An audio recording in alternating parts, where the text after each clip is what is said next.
it. I think I got it now, right? But I wanted live big video. Live big video. Am I live big video? I'm not even buttoned up. Look at me. I'm all unkempt.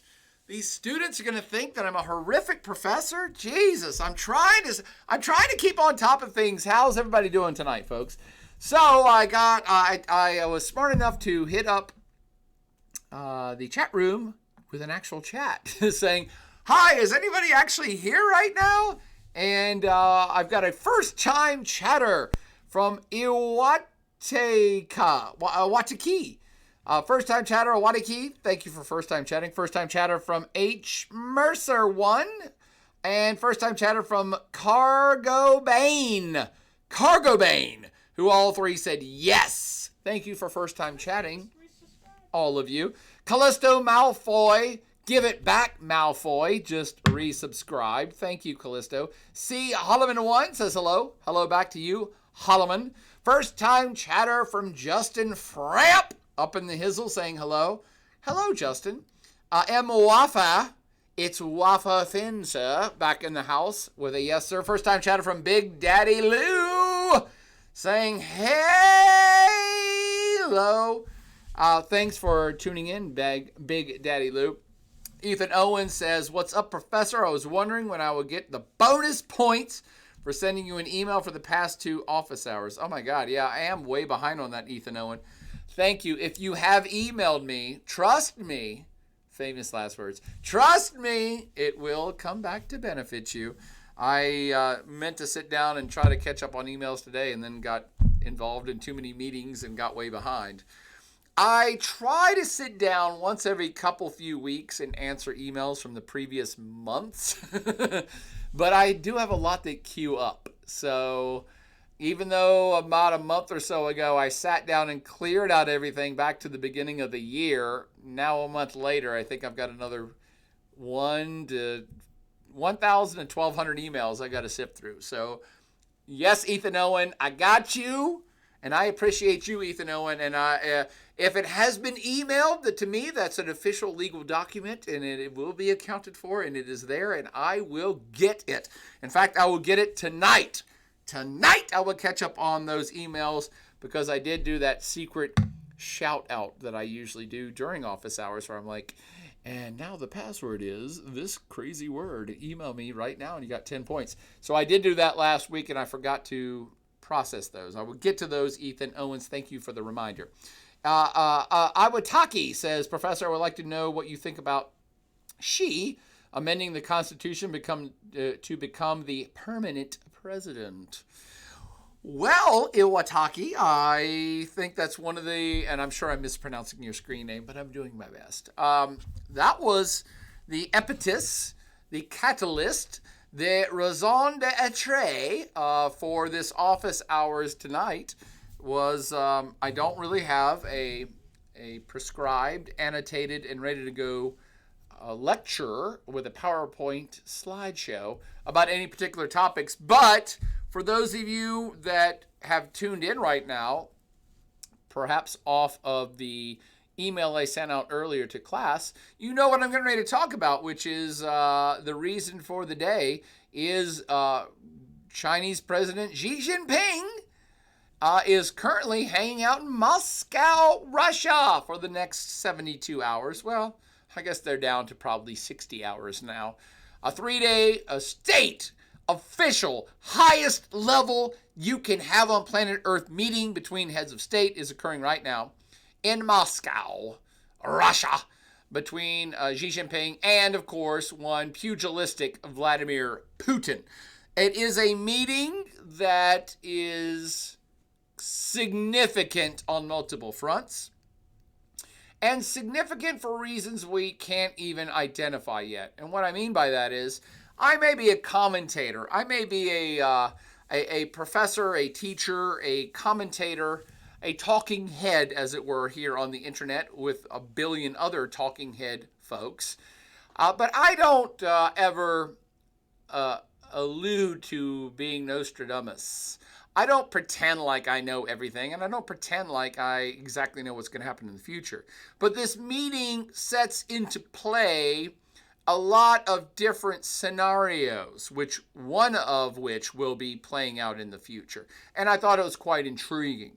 So that's why I wanted to do a on the spot happy hour, office hour here tonight on Monday, March 20th, 2023, to talk about why is this perhaps a significant deal.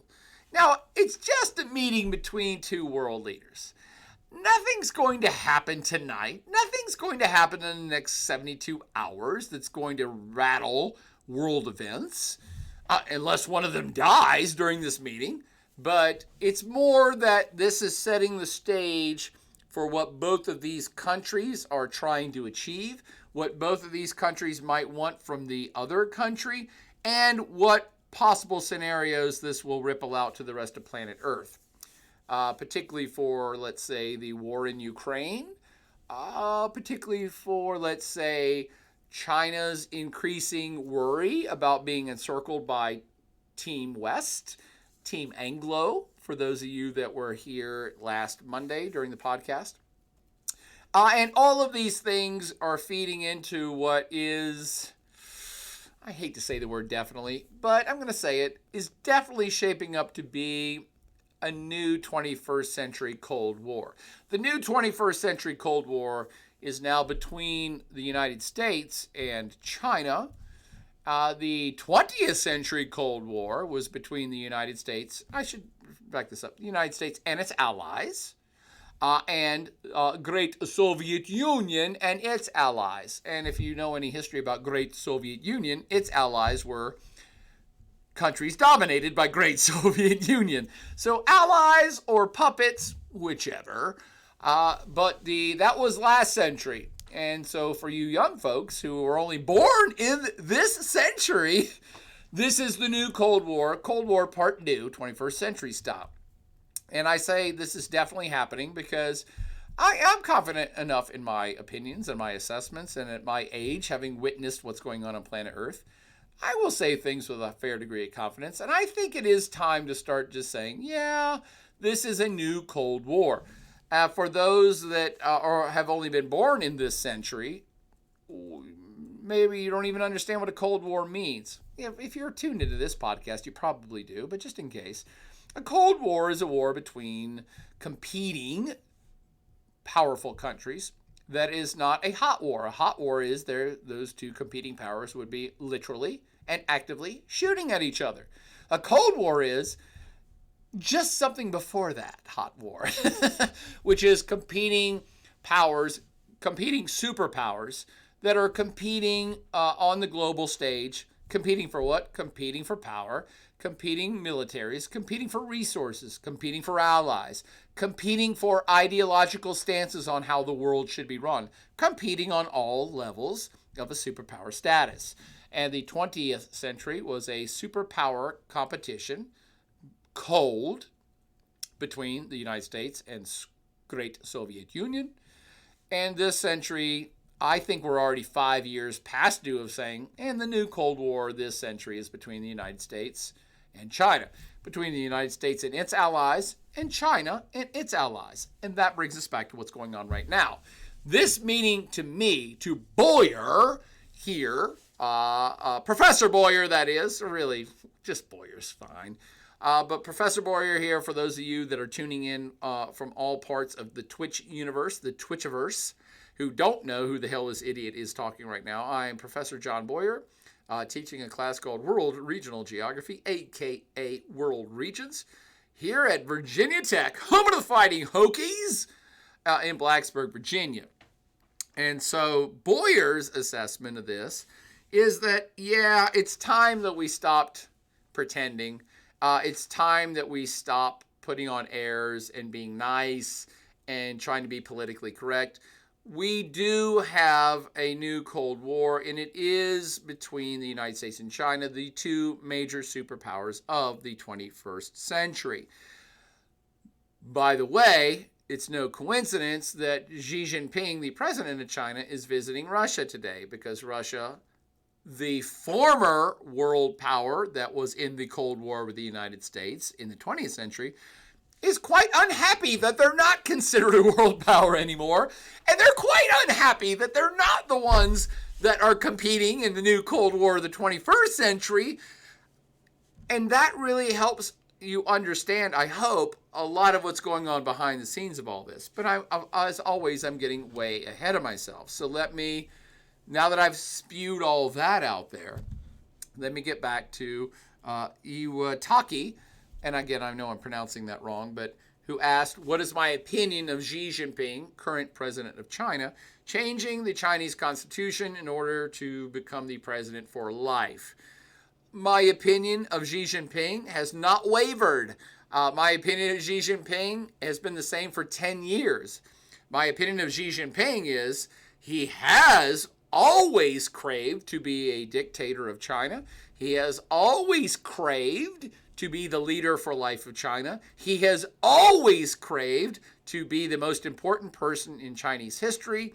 He will surpass even Mao at some point as being the most important leader of China, because he's now in charge of China with no other person or group or any other entity that can challenge him for power.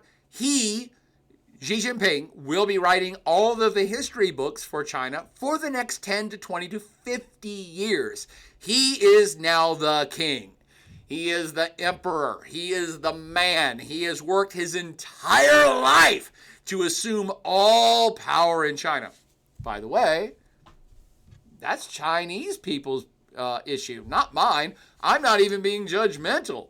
I'm not saying it's good, bad, or otherwise. I'm saying this is a human that has worked his entire life to get to the position he's in. He has worked diligently. He has worked hard. He wants to be the sole power of China, and he has achieved his dream. Now, is that good for China or bad for China? I don't know. Not only am I not Chinese, I don't live in China, and I can't predict the future. But I have been around the block and watched the world for 30 years now and taught about it for almost 30 years. And I actually really respected the former leaders of China. Xi Jinping has come into the leadership position and consolidated all power to himself. All power to himself. But he did this in a very opportunistic situation. And this will get me banned from Chinese state media, but I'm just going to tell you Americans my take on Xi Jinping and China in today's world. Xi Jinping is a very opportunistic person.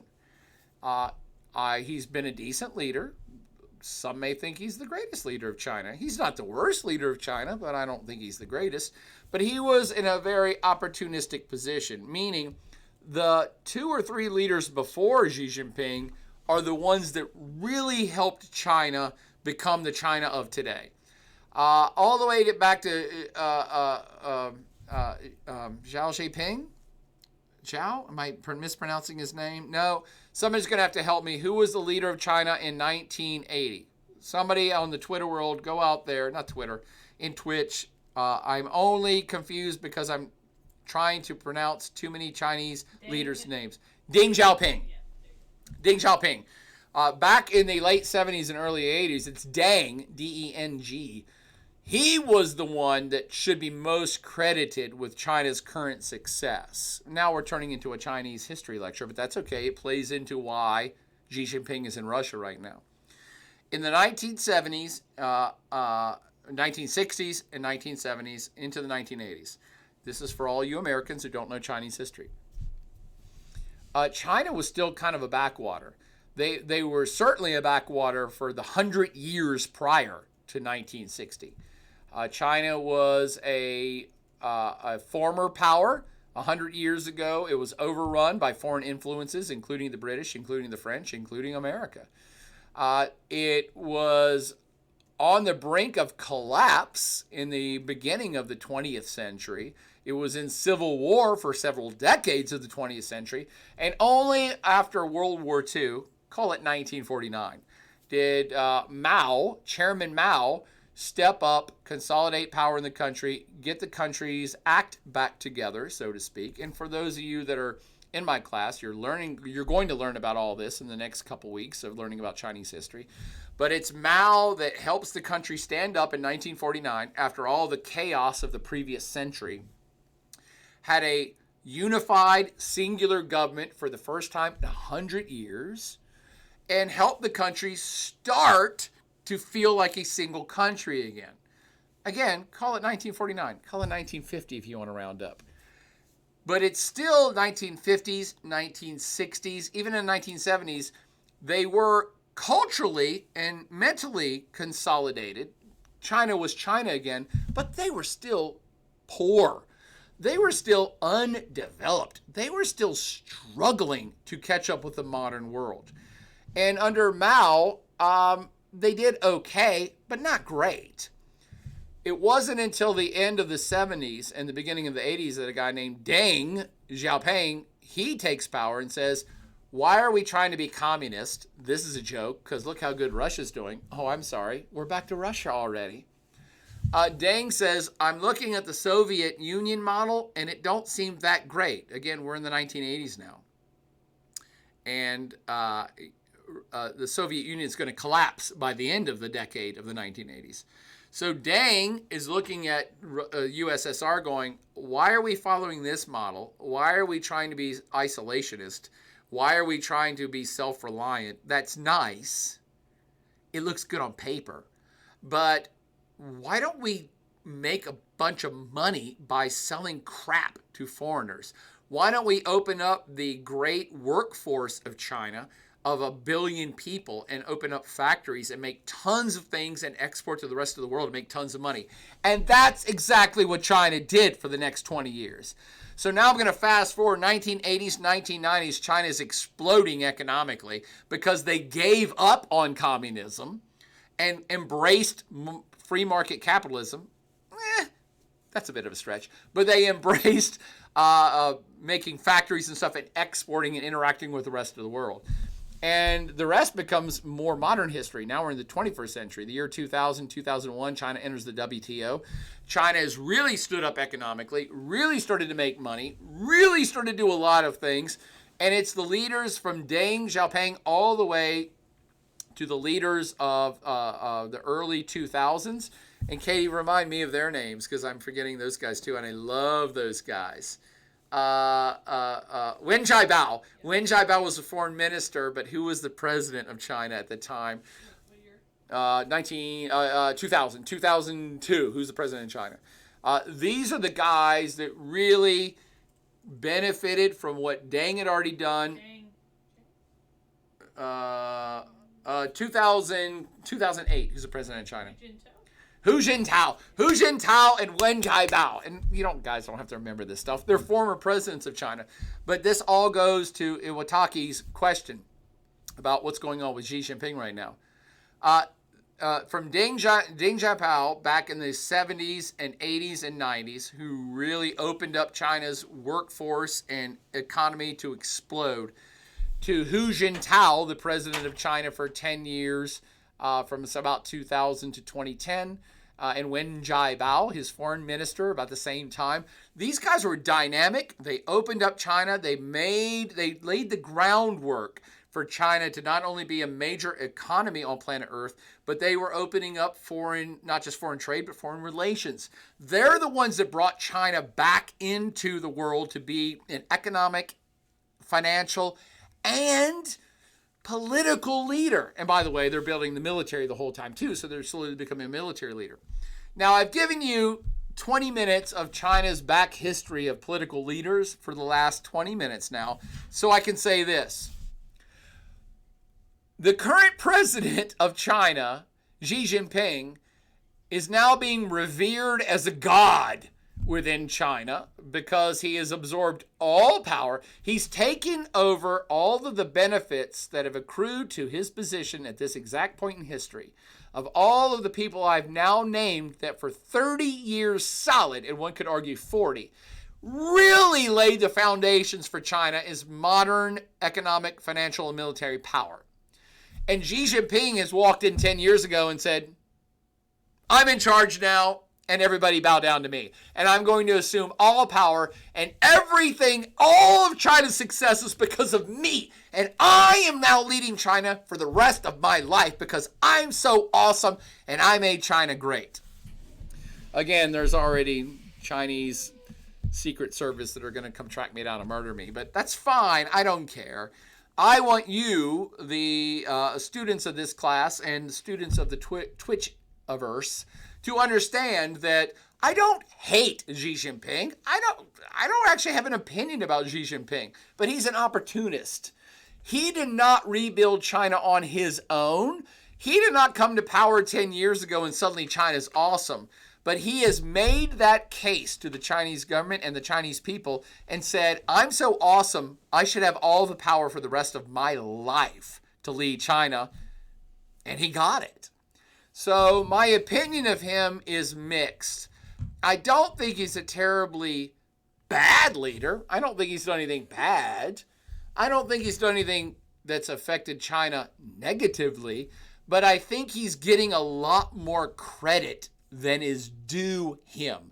And this personal drive to absorb all power of China to himself starts to look like dictatorship. In fact, it doesn't look like dictatorship. It seems like dictatorship, it smells like dictatorship, and it feels like dictatorship, which means it's dictatorship. So this one guy, an opportunist, got into power at this exact right time. And he has now gotten all power assumed to himself.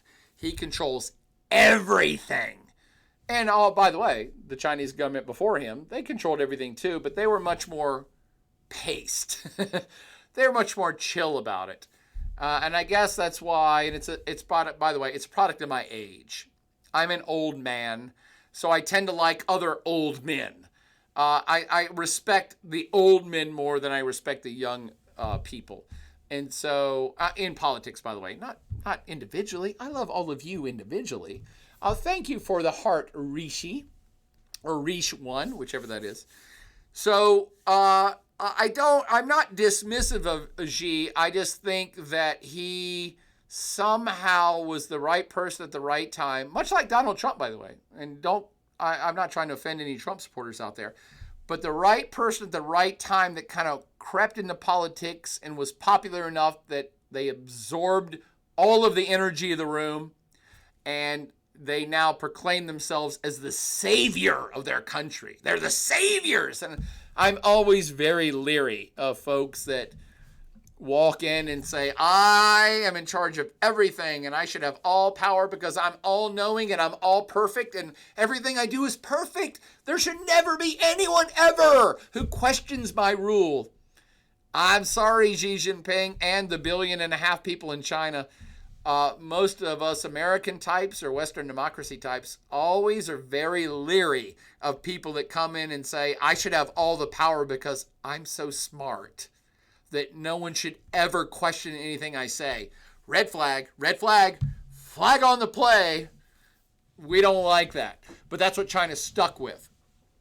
And that's the Chinese system. Does that answer your question, Iwataki? I know you asked that question like an hour ago. And I was supposed to be talking about Xi Jinping in China, which is actually related. So Xi Jinping is now, if you don't like the word dictator, if you're from China and you think the word dictator is offensive, that's fine. You can call Xi Jinping ruler for life. Now, what is the difference between a ruler for life and a dictator? I do not know. That's up to you. That's up to you to decide. I guess we only call people who are rulers for life, we only call them dictators when they do bad stuff, I guess. So if Xi Jinping doesn't do anything bad for the next 20 to 50 years of his rule, I guess we'll just say he was a great ruler for life. If he ends up committing all sorts of atrocities and having a secret service that murders people in their sleep, or has a genocide within his borders, or starts a nuclear war, then he'll be a dictator. But to me, it's simply 6 of one and half dozen of the other. It's whatever you want to call them. It's fine with me. But a dictator is someone who controls all aspects of a society, has all the levers of power of that society and can do anything they want to within that society with impunity. That's a dictator. And given the Boyer rules, yeah, he's kind of a dictator. He could be a good dictator, but he's kind of a dictator. Where's he at right now? He's visiting Russia, which is 100% a dictator. Vladimir Putin of Russia is 100% a dictator. I'm not even sure Vladimir Putin would be worried that you called him a dictator. These are two dictators. Again, you can call them strongmen. You can call them autocrats. You can call them rulers for life. It really doesn't matter. I'm not trying to offend anybody by my verbology or adjectives or descriptions or nouns. You can call them whatever you want, but these are two humans that have controlled and manipulated their governments and societies enough that they have all the power and they have uncontested power, which means no one can do anything about them. No one in Russia and no one in China can do anything. No one can do anything to stop Vladimir Putin or Xi Jinping from doing whatever they want to in their society. There's no checks and balances. They control the militaries completely outright. They control the lawmaking bodies completely outright. They control the businesses in their country completely outright. They control the press in their country completely outright. There's no filter. They one-to-one control every single thing that happens within their respective societies. So again, what do you want to call that? Dictator? Sure. That it sounds evil. Whatever. Ruler for life? Does that sound better? Sure. Autocrat? Whatever you like. How do we say it? A can't lose any election autocrat? Sure. Whatever makes you feel better about the leader of your country, if you like them, that's fine with me. But it's all the same. A person that has all of the power and cannot be challenged by anyone ever. They make all decisions in their society and no one else has a real voice. They may have advisors, but who gives a shit about the advisors?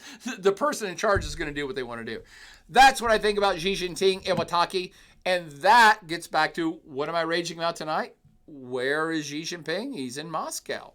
And why is he in Moscow? Because Vladimir Putin is increasingly isolated right now. And because Vladimir Putin's Russia, and I do like to try to pick my terms correctly, I don't even say Russia anymore. I say Vladimir Putin's Russia. Can you hit some questions too? And I do that out of respect for the Russian people, because there's a lot of Russian people that don't like what Vladimir Putin's doing. They're not part of Vladimir Putin's Russia. They live in Vladimir Putin's Russia, but they have no power in their own society. They have no voice. They can't do anything. So I never want to dismiss people who do not agree with their leader, especially when a leader has all of the power. So I say Vladimir Putin's Russia is doing this, not the people of Russia.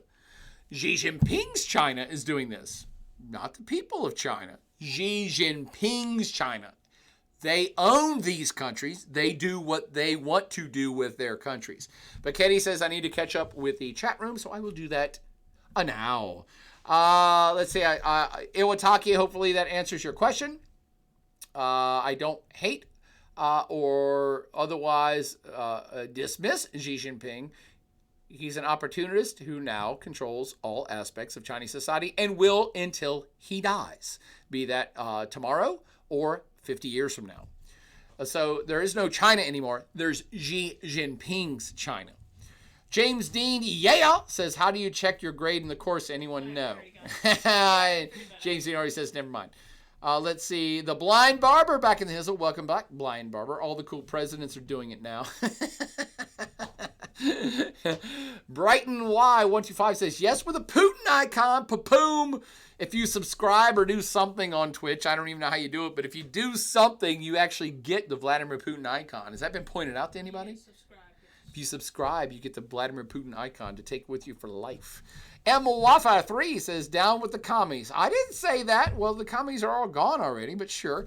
Soggy 1001 says, hopefully ends up the same as last time. I think I know what you're talking about, Soggy. Cargo Bane says, where is the question box? Oh, Katie probably got that one too. Okay. And thank you, Owataki, for bringing up Dang and Jiang. I know. Their names, when you pronounce them in English, are so close. I should actually have a list of all the names that I can type in for you. So Deng was back in the late 70s, early 80s, and Deng was persecuted, by the way, by Mao, Mao didn't like him because he thought Deng was trying to intrude on his power, which he was. But then once Deng became the main man of China, he's the one who really turned China around and got them to where they are in today's world. Again, I'm sorry to the Chinese Secret Service who are listening in on this, but they'll agree too. They know their history. Cargo Bane just hearted. Thank you, Cargo Bane. Even if the Chinese Secret Service are listening to this, they'll agree with me. Xi Jinping's a good leader so far, but he did not single-handedly get China where they're at today. That was Deng and Hu Jintao and Wen Jiabao. And who else did you just put up there? Jiang. He was a good leader too. China had a succession in the 80s, 90s, and 2000s of really good leaders. So I guess part of the reason why I get a little dismissive of Xi Jinping is I know enough of Chinese history to know there was a lot of good Chinese leaders in the last 30 years that really built up China and really helped build Chinese national pride and got them to where they are. And for a single human to now walk in and be like, I'm God. I am China. I run everything. I have all power. I am unquestionable. I'm like, that's almost semi-dismissive of the leaders that went before you. But I'm not trying to hype up Chinese nationalism right now. That's just my take on it. It's kind of like saying, George Washington was the first president, and then who was it, like Adams, and then Jefferson and Madison, and who was the fifth president? Monroe.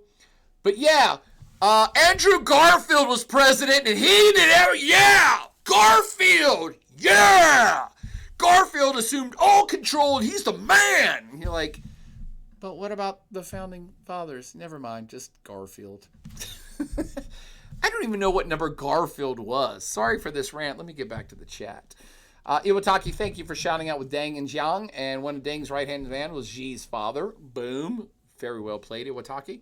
Spoondog 4, back in the hizzle. Welcome back, Spoondog. Who was the president of China is the professor doing an Abbott and Costello routine. I did used to do who was the president of China back in the day. I used to make memes about that when memes were new. That's how old I am. I was around before memes were created. I'm so old. Turd Maestro back in the hizzle singing his eye. The Turd Maestro. And it is Monday. Thank you. Thank you, Turd Maestro, for stating the obvious. Iwataki says part of the reason for Xi's rise to power in 2012 was because Jiang felt he was easy to control. Ooh, I've never heard that, Iwataki. Email me some stories on that. Email me anything on that, Iwataki. I have never heard that before, and I like it. First time chatter from Glamis. Good screen name, Glamis. Perfection. I am now so far behind on comments. I'm not sure what that's referring to, but I like it. Iwataki says I prefer to call him Zitler. Jeetler? How would you say it? She, well, it's she. Yeah. So Sheetler. Yeah. Oh my God. Thank you, Iwataki. You just made my day.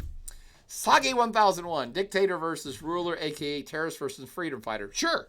Yes, if you like the dictator, he's your ruler. If you don't like the ruler, he's a dictator. Ooh, feels like a bumper sticker. Yep. Somebody market that shit. I just made it up. Thanks to Soggy 1001. Cargo Bane, who hearted me earlier, thank you, Cargo, says, were there any forms of checks and balances before Xi became president for life in the Chinese government? Yes, but I will get to Brighton Y 125 who says zesty sauce. Cargo Bane, this also plays into Ethan Owens, who says, what happens when he dies? There is structure to the Chinese government. Okay, and for those of you who've taken my class or are in my class right now, you know that the type of government that I label China as, hey, I'm not Xi Jinping. I'm not ruler for life. I'm not Vladimir Putin. I'm not ruler for life. This is just me saying my opinion. The way that I define China's government and Russia's, I take that back. I don't define Russia's this way anymore. But a whopping 3 or 4 years ago, I would have defined both Russia's and China's government styles as one-party states. Again, if you took the class or are in it right now, you know this term from the chapter on political systems, one-party states. So one-party state is when they have, maybe some of them have something that look like elections. That's Russia. Maybe they have something that looks more like political gatherings that are based on local political groups that then get together and talk about stuff that goes to the state level political groups, that they talk about stuff and goes to the national level, and they decide on things. That'd be the Chinese model. But in both of these cases, all the people involved, either in Russia or in China, are of the same political party.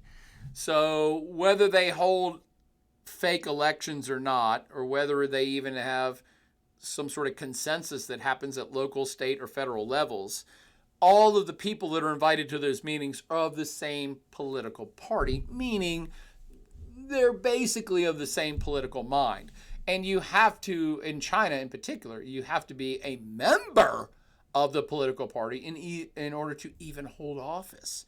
So, and that party would be the CCP, the Chinese Communist Party. So they don't have elections per se, the way we think of them in the West. They don't have elections in China, but they do have something that could be called representation. So you would have the local Communist Party officials in your town who get together and talk about stuff and pass laws or ordinances. And they have to go to meetings at the state level where there's a state CCP for that Chinese state that gets together and talks about stuff and comes to consensus. And then they have representatives from that state that go up to the federal level. So it's representation, but it's of a singular political party. And you have to be a card-carrying member of that group in order to even hold office. Does that make sense?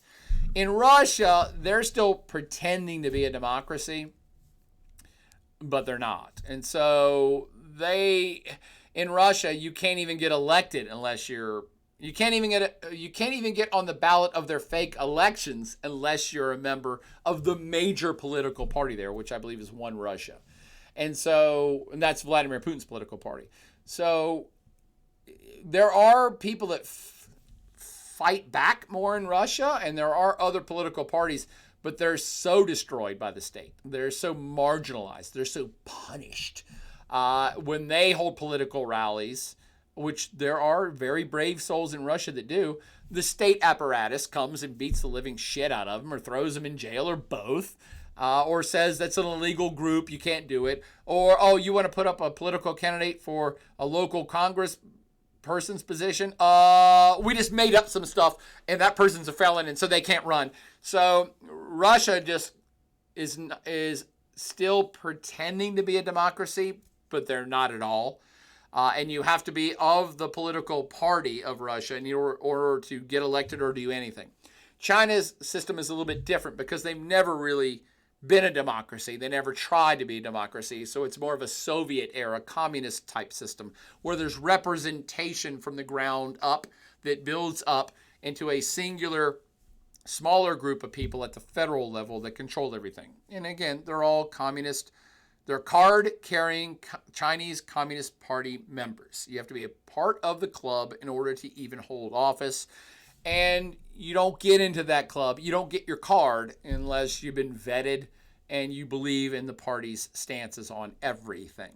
So there is debate within. When Chinese communist groups get together, be it at the local level, the state level, or the federal level, they can have debates about stuff and they can even argue about stuff. But they're all in the same group. Does that make sense? And there's no real elections the way we think about them. Whereas in Russia, everything's just completely fake. And It's more like a mafia. So you have to be in the mafia to even become a senator, much less a president.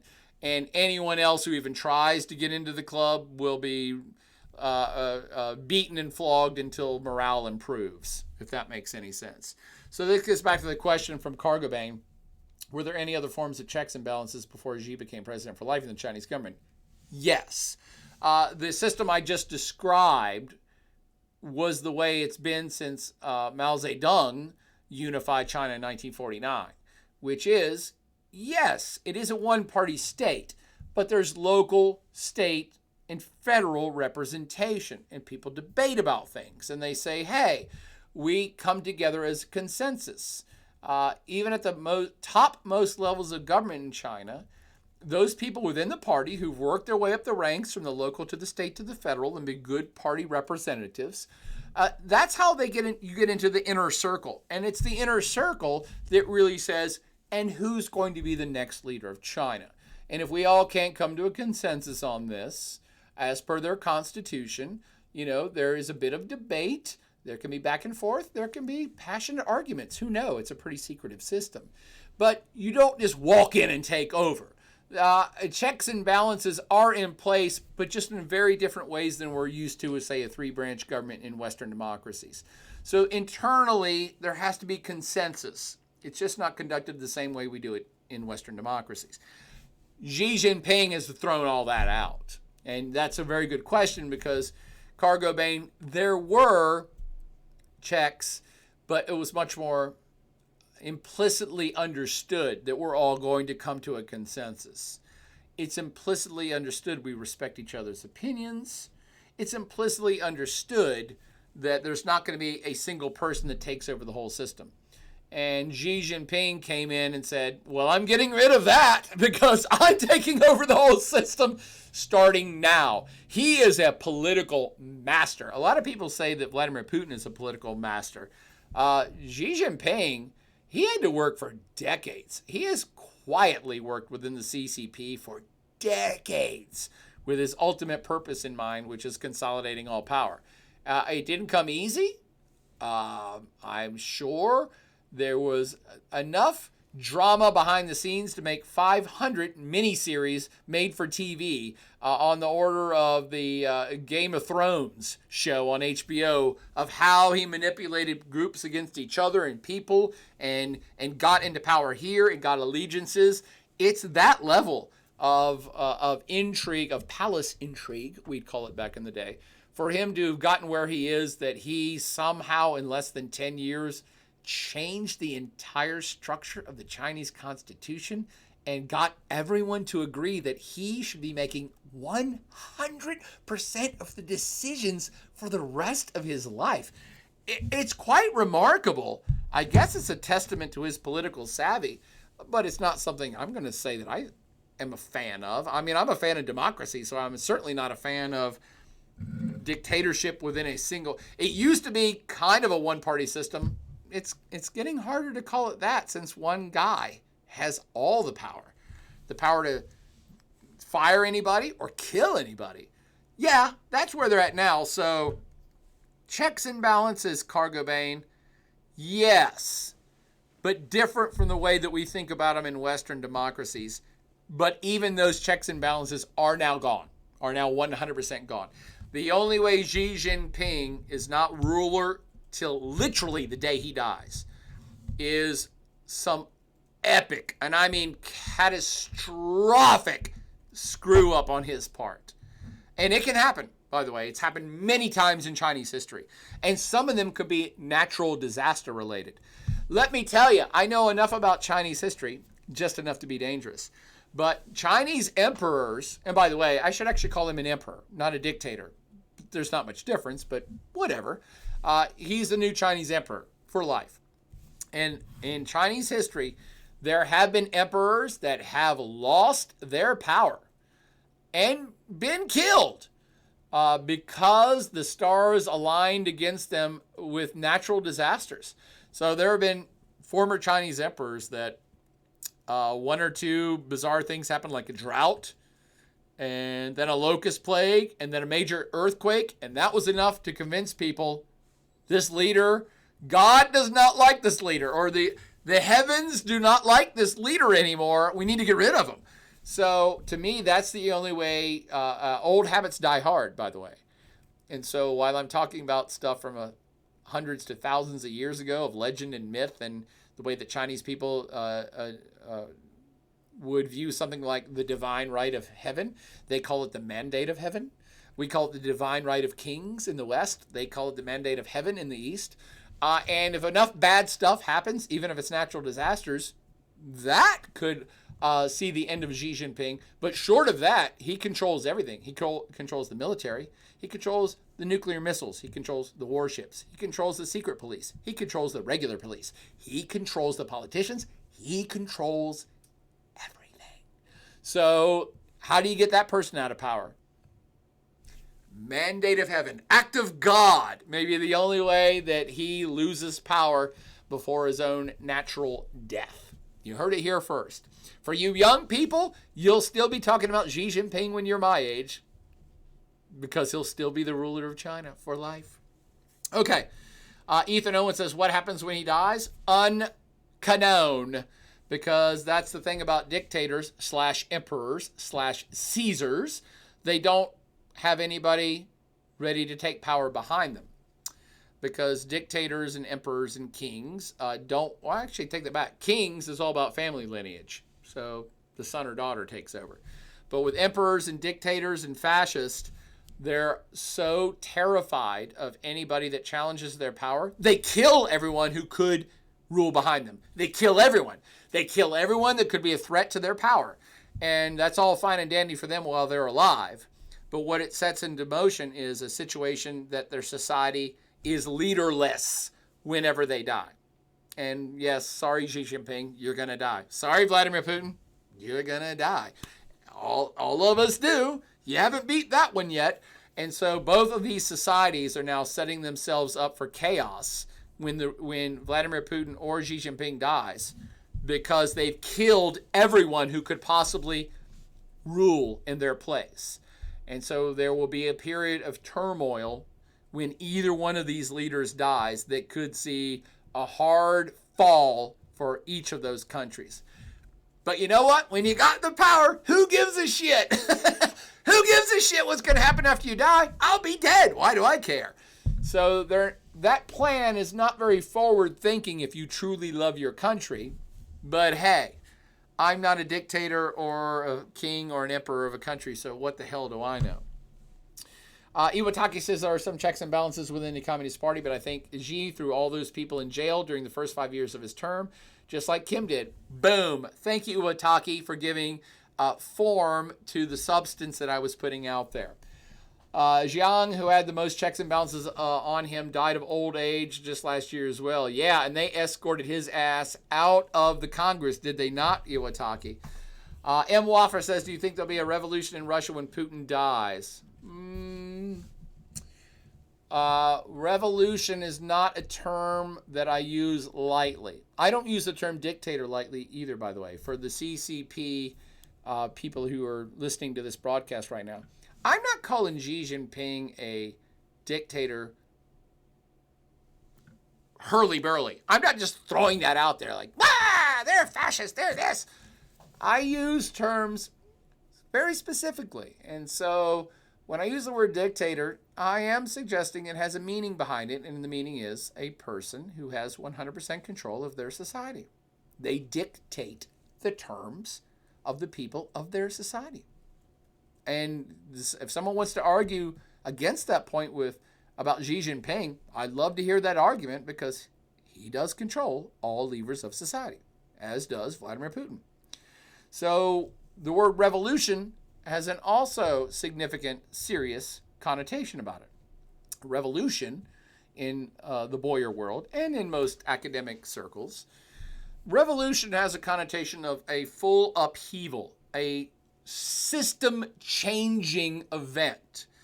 And so I think, M. Waffer, you're saying, is there going to be an uprising or a dissent or chaos when Vladimir Putin dies?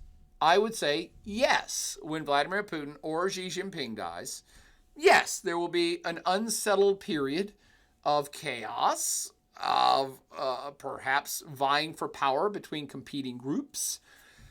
However, I wouldn't call it a revolution because revolutions are very different. A revolution is a group of humans, be it one or many or millions, who look at what's happening within their political or economic system and say, we don't like this. We don't like the whole system. And we don't want to get rid of the leader. We want to get rid of the system. And so let me give you some famous, true revolutions. The Communist Revolution. The Communist Revolution, and now we're back to Russia, said, we have a czar, which is short for Caesar, which is another word for emperor. Family lineage, a king, a monarch that's been horrible, and all of Russian class stratification is based on this kingdom, the czar, and it's been horrible for everybody. The whole system sucks. We want to overthrow the system. Now, King Nicholas II was the king at the time, the czar. It wasn't about killing the king. It wasn't about him losing power. It was about retransforming the entire system and getting rid of it. That's the Communist Revolution. That's a true revolution. Now, back to your question. Is there going to be a revolution in Russia when Putin dies? No. I mean, I don't know, but right now, Russia still has what I would call a democratic hangover that's now turned into a dictatorship, which means they flirted with Western-style democracy and free market capitalism after the collapse of the Soviet Union. And it didn't work out so well, which is why an opportunist like Vladimir Putin, much like Xi Jinping is an opportunist in China, they have an opportunist who comes into a chaotic situation or just a situation that allows them to gain power, and they take over all the power and they refashion the system to benefit themselves. That's what's happening in Russia right now. So if Vladimir Putin were to kick the bucket tonight, it'll be chaotic, and somebody will eventually fill his space, but it won't ever be Putin. And so I don't think Russia can maintain its dictatorship without the dictator. The thing about dictatorships are they're very specific to the human. So Joseph Stalin was a great dictator. Hitler, great dictator. And I don't mean great like I like them. I mean, they were good at what they did. They were so good at what they did, they could rally the people and everybody believed in them, and they could retransform the whole country in their own light to do whatever they wanted. And Putin and Xi Jinping are both in that category. They have refashioned and retooled their societies in the way that they personally want them to run. But when they die, it takes another person with that vision, an opportunist who's in the right place at the right time with that vision and drive to make that happen. And that doesn't happen every day. So sorry for the long answer, Waffer, but if Vladimir Putin were to kick the bucket tonight, there's no Vladimir Putin waiting in the wings. There's not even a serious competitor for Vladimir Putin waiting in the wings. In fact, with Russia, if Vladimir Putin were to die tonight, it would likely be a period of chaos where the old school who have supported Putin would try to desperately cling to power, but none of them are popular enough or strong enough to hold the position. And so the forces of democracy, and there are many in Russia, it would be a battle to kind of regain control of Russia to turn it back into something more like a Western democracy. That would be my prediction right this point. I'm not optimistic about that, by the way. I think Vladimir Putin's around for another 30 years. But if he were to die, it would be a battle for the soul of the country, which likely would see it revert back to something more democratic. Because it takes a special kind of someone to be a dictator. And they just don't come around that often. And no one in the last 50 years of Chinese history has thought to become a dictator until Xi Jinping. Xi's the only one that's like, I want to bring back the good old emperor system, and he did. It's on the chat. Yeah. Let's see. James Dean, if you watch long enough, do you also get Putin icon? I guess. I don't know. Yeah. Turd Maestro, can we get a Do You Like Your Dictator shirt? Ooh, that's a good one. Dictator or Most Favored Ruler? That's the shirt. First time chatter from Dirty Balmer. Damn. I don't even know what that means, but it sounds dirty and I like it. Dirty Balmer says, loved your class in undergrad. Keep up the amazing content. Thank you, Dirty Balmer. Keep up the good work with screen names. Pillars of Creation Nebula. Welcome back, Nebula. Who says, how do we get points from the Twitch talks? This is my first one. You've been here before, Pillars of Creation. I recognize that screen name, Pillars. You've been here before, and I do see it's 8:56. Well, I'll tell you right now, Pillars of Creation Nebula. I haven't even got to the talk yet, but it doesn't matter. We are talking and we're learning. But for everybody who's in World Regions right this second, if you'd like 10 points, here's how you get 10 points. Let's see, what's the funniest thing we've said here recently? Email me at joboyer@vt.edu right this second and put your screen name, your Twitch screen name, and your real name so I can track you down in the real world. And the password for this will be, what should the password be? Password will be, Wen Jai Bao. I love it. Now we have to spell that. I actually loved Wen Jai Bao. I don't know why I love this Chinese man so much. He was a Chinese foreign minister for 10 years. Wen Jai Bao. W-E-N is the first name. Second name, J-I-B-A-O. Jai Bao. Wen Jai Bao. Text me that name right now. You have 2 minutes to text me that name before 9 p.m. to earn yourself 10, nay, let's make it 15 points. Wen Jai Bao is the secret password for today's Twitch talk. And that'll be that. Okay. So, actually, Katie's already describing it. He'll say a secret word will show on your points. Let's see. I will catch up with the secret password from last week, I swear. Pillars of Creation says, I've never done any of these yet. Just want to let you know to keep getting points. I'm telling you, Pillars of Creation, you've been in this chat room before because I recognize your screen name. First time chatter from Blee Spies? Blespies? Blespies or Blee Spies? He's live, feels okay, man. I'm not even sure what that means, but I like it. Rianot 133 says, don't Chinese emperors lose power if they lose the mandate of heaven? Boom! Oh my God, that's what I was just talking about. I had not even seen your comment, Rianot. Yes, mandate of heaven. I don't know that I get to it in the World Region series of lectures on China because that's deep ancient Chinese history. Ancient Chinese magic. And I will catch you all up for Rianot apparently understands what this means. But for those of you I may have who don't, I may have glossed over this too quickly about 15 minutes ago. And mandate of heaven is a very important concept, which I was, for those of you listening right now, I referenced it when I said one of the ways that Xi Jinping may lose power in China, besides dying, is he will lose the mandate of heaven. And I referenced it particularly as, you know what, if there was like 3 earthquakes back to back to back in the next 2 years in China, Xi Jinping would lose the mandate of heaven and people would turn against him. And I know you Americans, or maybe you Europeans, or you Africans, or you South Americans, or you Australians, you probably think I'm full of shit. I am not. I mean, not about this. The mandate of heaven is something that's very hard to translate or explain to non-Chinese audiences. It is almost a pseudo-religious belief. And so I'll pick on, say, Christians. It's the equivalent of Christians, of you explaining to even a Muslim, much less someone from China or Tibet or, I don't know,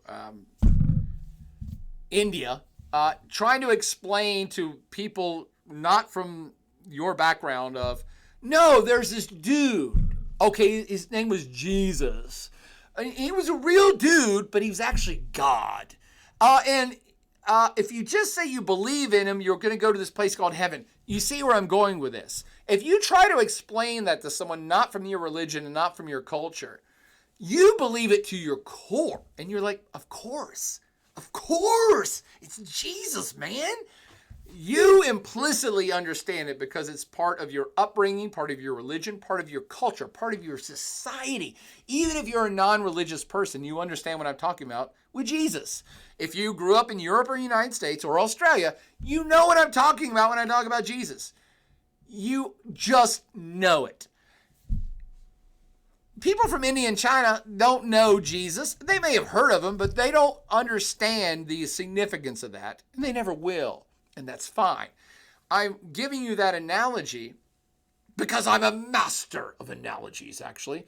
And I'm giving you that analogy so that you can perhaps try to understand the mandate of heaven a little bit more. And the mandate of heaven, it's even nebulous to my brain, but it's really what's helped shape political leadership, cultural viewpoints of China since before there was a China. So we're talking 3,000 years minimum, and one could push it to 5,000 years. And the mandate of heaven is simply that when things are going okay in the country, whoever's in charge must have the mandate of heaven. The heavens, and you can call it God if it makes you feel better, but the heavens are blessing us. We have good crops. There's not a lot of natural disasters. Most people are doing okay. Whoever's leading, whoever's the ruler, the heavens must like them. And by the way, that makes sense, doesn't it? The mandate to rule us has been given to this emperor. The mandate of heaven. Everything's going okay. So heaven likes us, so everything's okay. So the emperor who's in charge, that's fine. He's in charge. But when bad shit starts to go down, and usually it's natural disaster related, then obviously the heavens aren't happy with what's going on in China. And who's ultimately to blame for that? The leader. Shit flows uphill in this system. And whoever's in charge of China during times of chaos and a particular natural disaster must not be in tune with the heavens, and the mandate must not belong to that emperor. So in that circumstance, the emperor should be overthrown. And here's the catchphrase, or not the catchphrase, but the catch. Remember when I used to teach this in the Chinese class? I love teaching this stuff. It's the ultimate positive feedback loop. It's beautiful, by the way. It's beautiful in its design. And what I mean by this is, if something bad were to happen in China 1,000 years ago, or hell, let's call it today, if there were a series of earthquakes and drought and plague and locusts showed up, a significant portion of the Chinese society would say, something's not good here. Who's in charge? This person is not pleasing the heavens. This person, let's call him Xi Jinping, must not have the mandate anymore. And under those circumstances, it's perfectly acceptable to challenge that leader. Because obviously things are not going well. They obviously do not have the mandate. The heavens don't want them in charge anymore. And then you raise an army and you go overthrow the emperor or the dictator or the president, whatever you want to call them. And here's the positive feedback loop part. It's great. If you succeed in killing the emperor or overthrowing the royal house or just wiping them out, then obviously that emperor did not have the mandate, and now you or whatever group you are in charge of, you have the mandate because heaven has preordained that you should have overthrown that person who was doing a bad job, right? But here's the beauty of it. If I raise an army to go overthrow Xi Jinping and I get a bunch of people and we get a bunch of pitchforks and torches and we storm the castle in Beijing, and there's no castle there, and we fail and Xi Jinping's armies mow us down in gunfire, which they would, the positive aspect of this is everybody would say, and Xi Jinping still does have the mandate. And obviously, the heavens wanted him to win. He still has the mandate. He held on to power. That's why I mean it's a 100% positive feedback loop. No matter what happens, whoever won has the mandate. So it's a beautiful system. I'm not really sure there's any other similar systems or almost religious thought like that on planet Earth, but it's quite good. It's quite good. Does the leader suck? You should overthrow him. Did you win? You have the mandate. Did you lose? You never had the mandate. It's kind of great, right? So there you go. I don't know how I got off on this rant. Oh, because somebody else brought that up. Who brought that up? Oh, Rihanna. Rihanna 133. Good call on that with the mandate of heaven. And now everybody knows that. Bleeze Spell says it's like the emperor is beneath someone else the whole time. Could never catch him live when I was taking the class, but here we are. Oh, thank you, Bleeze Spell. I try to be here on Monday nights. I'm also just trying to start a whole show where I just do this every day. That's what Katie wants me to do, but I'm just too lazy to get online every day. But I really like Twitch. I like the Twitchiverse. M. Waffer says, yeah, sorry about that. Revolution wasn't the right word. Yes, but it's always a good opportunity for me to describe revolution so you understand its significance. So it was a worthwhile name drop, M. Waffer. James Dean says, what's your thoughts about Ataturk in terms of dictators? Yeah, Ataturk oversaw a period of growth, stability, and national pride.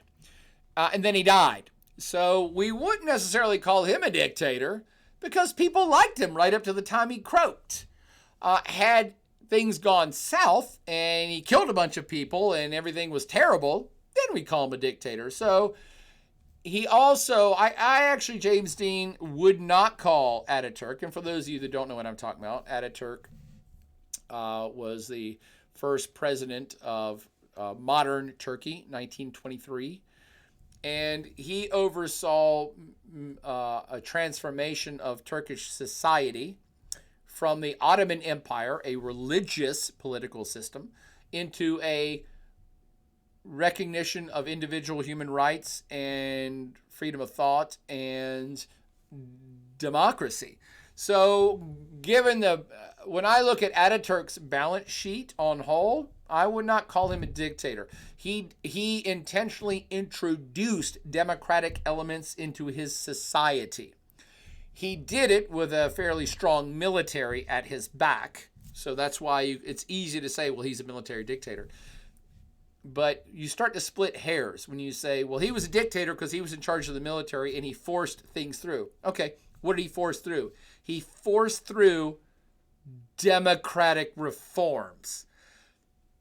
That doesn't sound like a dictator, does it?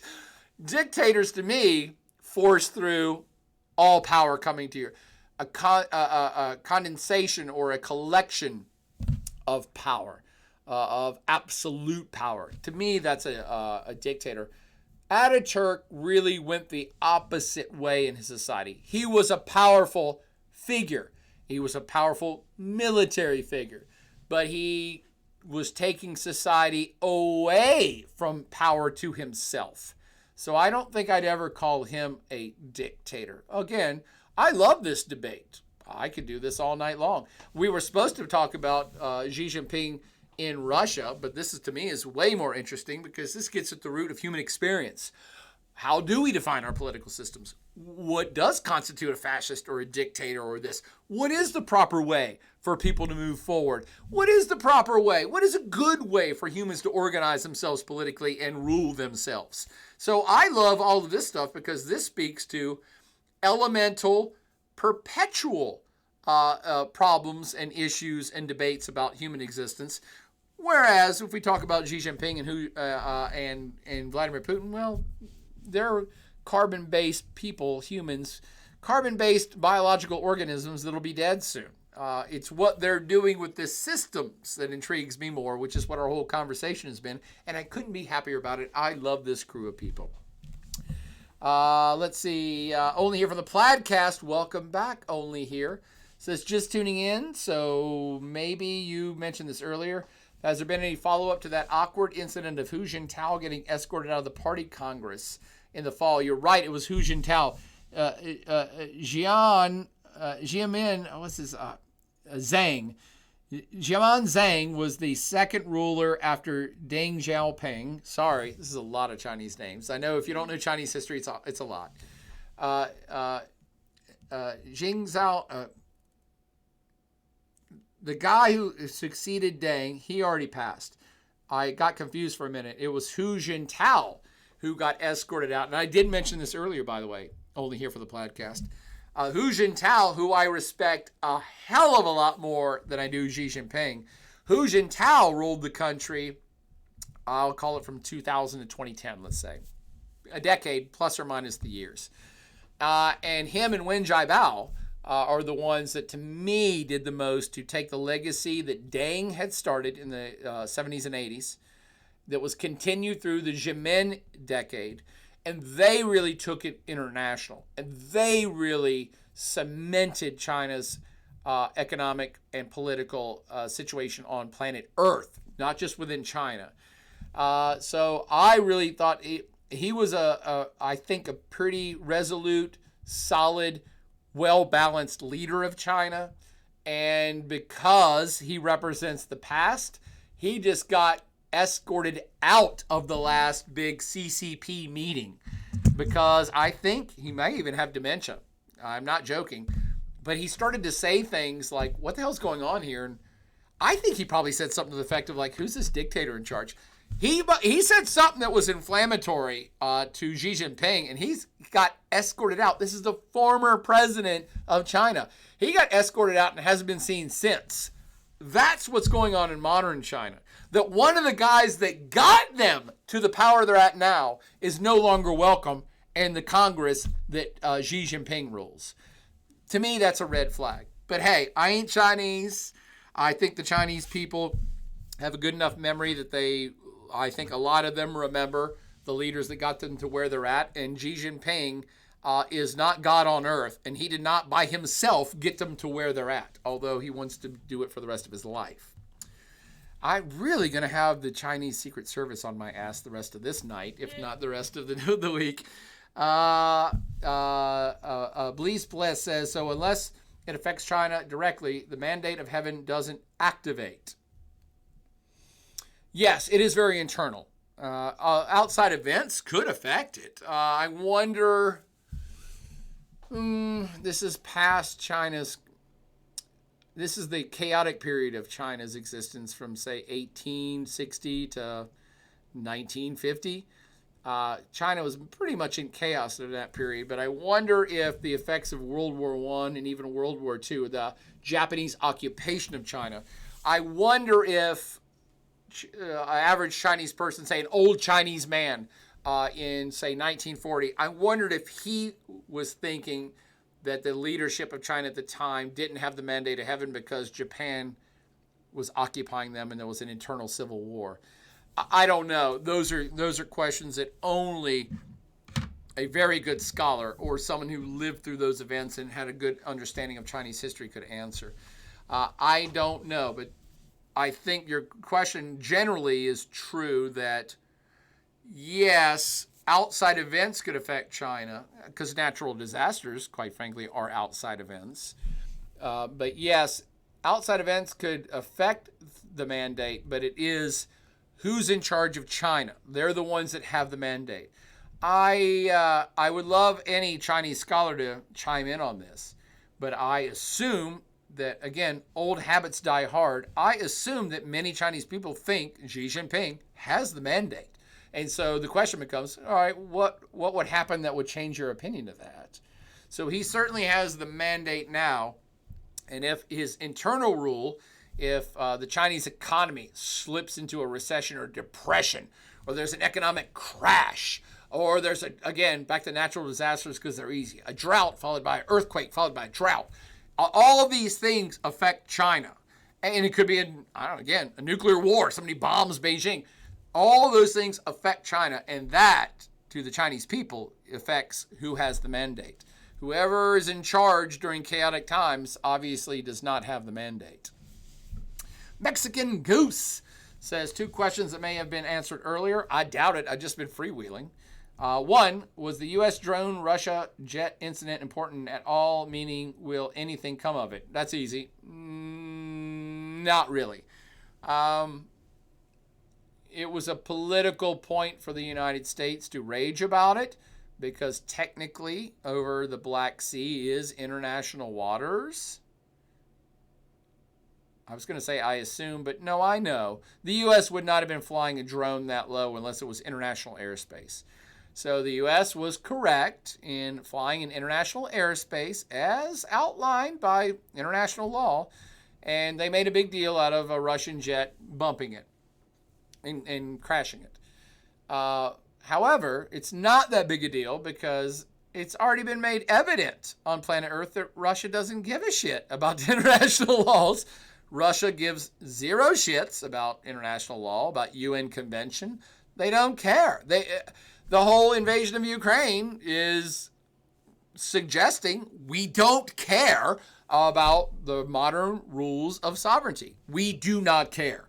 So they certainly aren't going to be stymied by ignoring plus or minus a half mile of international airspace that they're going to bump a U.S. drone out of. Had it been a U.S. jet with a fighter pilot in it with missiles, they probably would have thought twice about that. But a drone, they did that intentionally. They knew it was an unmanned drone. They're like, meh, we're going to do this to prove a point, to stake a claim, to show the United States we're not afraid of them.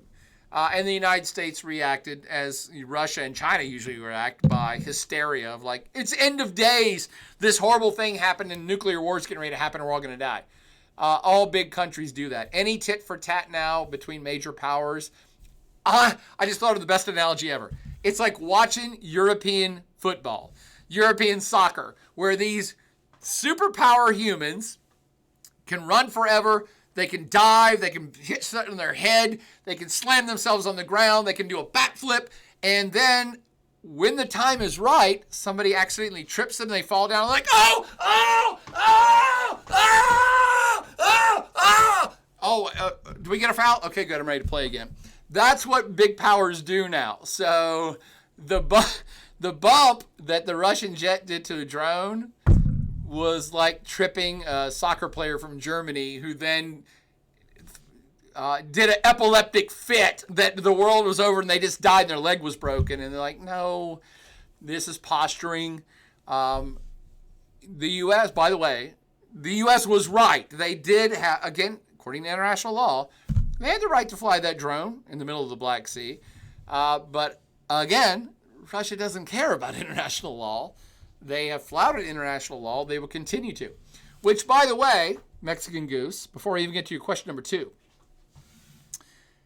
that gets back to what I was going to podcast about tonight, which is why is Xi Jinping in Russia right now?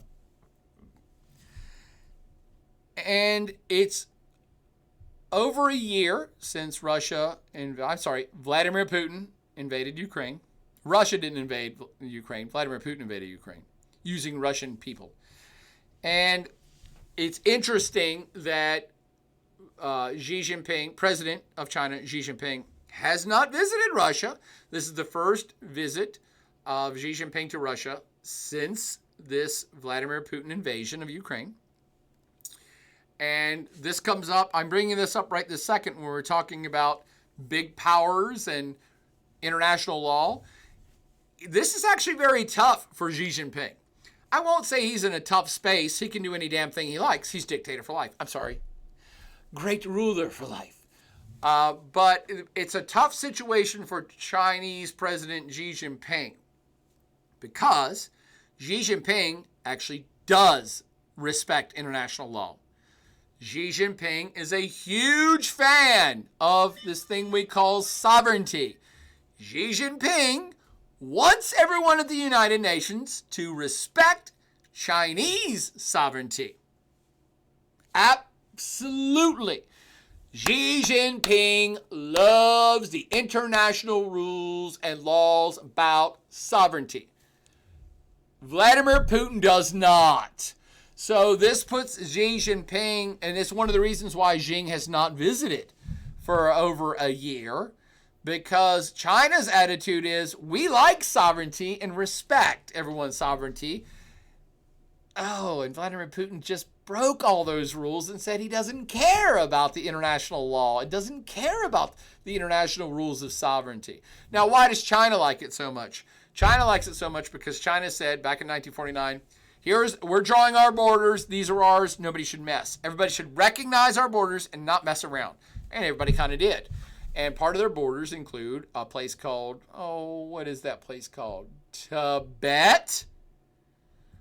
And also Xinjiang, a giant region north of Tibet that is mostly not ethnically Chinese people. Tibet is mostly not ethnically Chinese people. It also included, but in 1949, not so clearly, Taiwan. So Xi Jinping loves the sovereignty, brothers and sisters. And he wants the system of international law and rules surrounding sovereignty to stay in place. But yet he's visiting his good buddy, his best friend and pal, friends for life, Vladimir Putin, who resolutely says, I don't give a shit about the rules of sovereignty. I say we owned Ukraine 100 years ago. We should own it again. I'm going to go take it. So this is why Xi Jinping has had to walk a fine line for the last year and a half when it comes to Russia. And one of the main reasons, he has not visited Russia until right now. Before I even get to Mexican Goose's second question, we're already an hour and 20 minutes in. I should end this like 20 minutes ago. But the reason I was intrigued by his visit is because there's lots of things going on here, by the way. One could very quickly ask, hey, if China doesn't really support Russia's flouting of international law when it comes to sovereign borders, why hasn't Xi Jinping's China stood up with the West and said, hey, you can't do this, we don't support this? Well, because Xi Jinping is playing the field for China's advantage, which is what every leader of every country does. And so while Xi Jinping personally probably does not agree with with Vladimir Putin's invasion of Ukraine, he probably does not personally agree with that. Because he's like, no, we respect borders. Because we expect everyone to respect our borders. He personally does not agree with Vladimir Putin's invasion of Ukraine. However, he also doesn't like Team West very much. And Xi Jinping has been increasingly paranoid, if not outright pissed off, if not outright worried about what he calls encirclement of Team West. And for those of you that are strangers to the strange world of Boyer's brain, you don't have any idea what I'm talking about. But we just talked about last Monday of Team Anglo arising. And the NATO of the Pacific on the border. And that is the United States and AUKUS. We did a whole talk last Monday about AUKUS, Australia, America, and the UK in this now defense organization.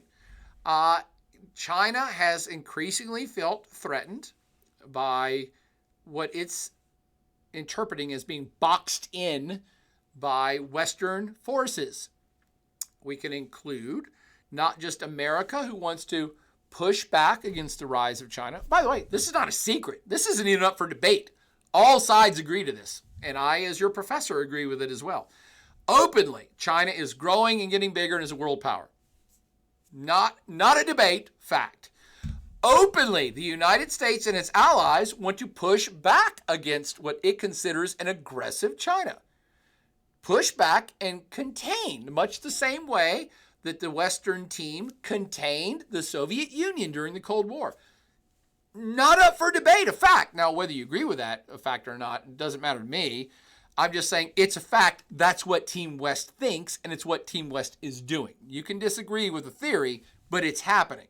All right? So all of the efforts that NATO, North Atlantic Treaty Organization, and the European Union, and the greater Team West combo, all of the things they did during the 20th century Cold War to contain and hold back growth of the Soviet Union, it would call aggression of the Soviet Union. That same thing is happening now in the 21st century with this new Cold War with China.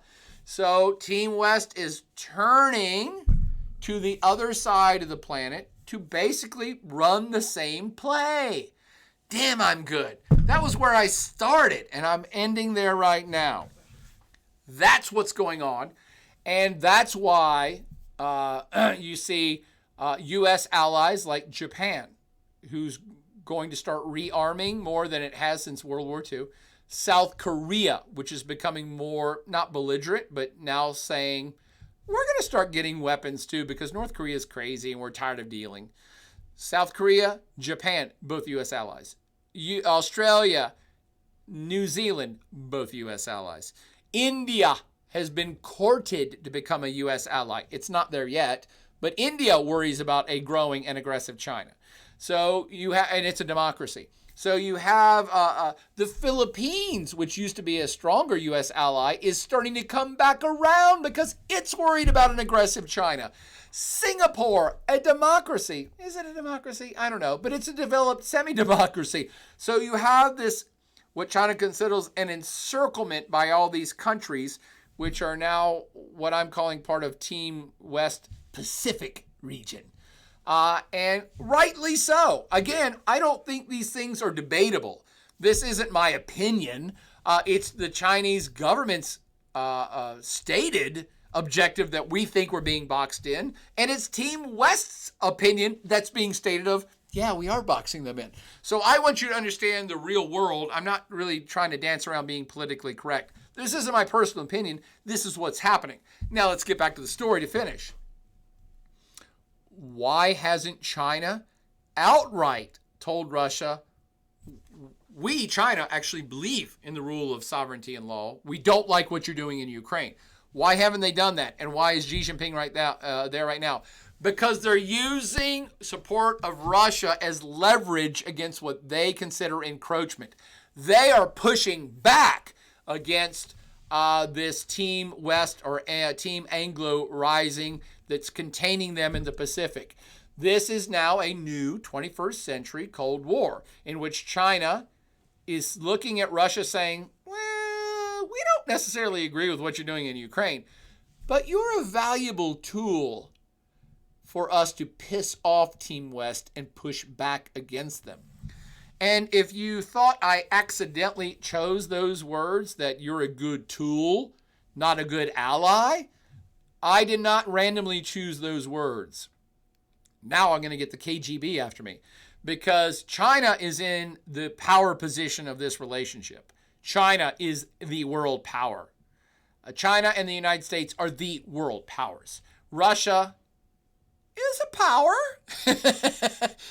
It's not a world power. And particularly if you're looking at just the relationship between China and Russia, China has the upper hand. China is the real power here. Russia is the declining power. Sorry, Russia.